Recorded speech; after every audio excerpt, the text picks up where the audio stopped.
My own understanding of magic had grown. I'd spent 3 months teaching and tutoring our initiates into a team. I understood the threat we were facing more clearly, and I was beginning to understand how to channel the power of Horus without being overwhelmed. What if Horus was right, and I could lead the gods and magicians against Apropos? I liked the idea of smashing our enemies, getting back at the forces of chaos that had turned our lives upside down. Then I remembered the way Zia had looked at me when I was about to kill Vlad Menshikov, like I was the monster.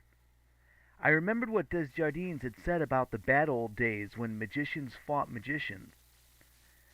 If Horus was an echo in my mind, maybe I was being affected by his desire to rule. I knew Horus well now. He was a good guy in many ways, brave, honorable, righteous, but he was also ambitious, greedy, jealous, and single-minded when it came to his goals. And his biggest desire was to rule the gods. "The crook and flail belong to Ra," I said. "We have to wake him." Horus tilted his head.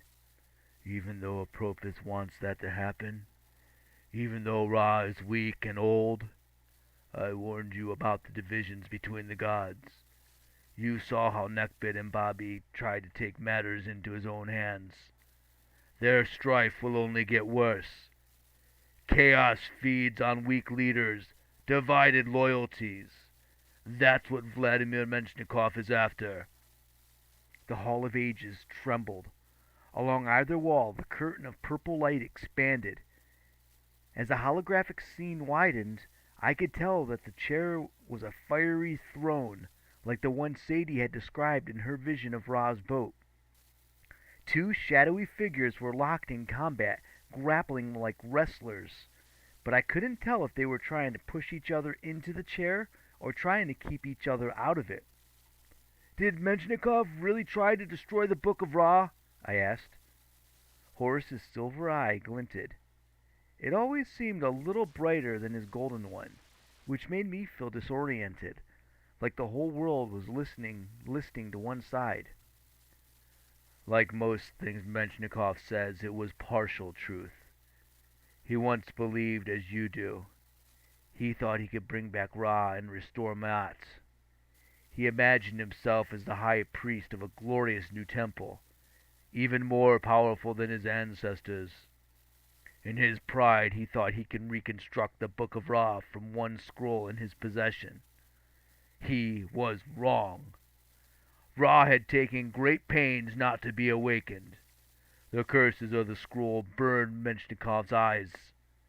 Sunfire seared his throat because he dared to read the words of the spell. After that, Menshnikov turned bitter. At first he plotted to destroy the Book of Ra, but he did not have the power.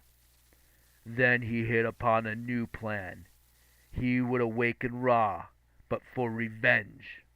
That's what he's been waiting for all these years.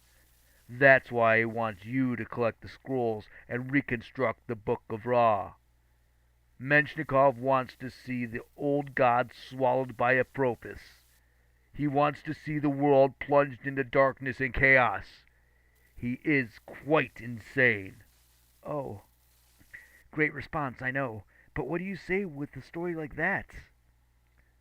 On the dais next to Horus, the empty throne of the pharaoh seemed to undulate in the purple light. That chair had always intimidated me. Long ago, the pharaoh had been the most powerful ruler in the world. He had controlled an empire that lasted 20 times longer than my own country, the U.S. How could I be worthy of sitting there? "You can do it, Carter," Horus urged. "You can take control. Why take the risk of summoning Ra? Your sister will have to read the book, you know. You saw what happened to Menshnikov when just one scroll backfired. Can you imagine if 3 times that much power is unleashed on your sister?" My mouth went dry. Bad enough I'd let Sadie go to find the last scroll without me. How could I let her take a risk that might scar her like Vlad the Inhaler? Or worse?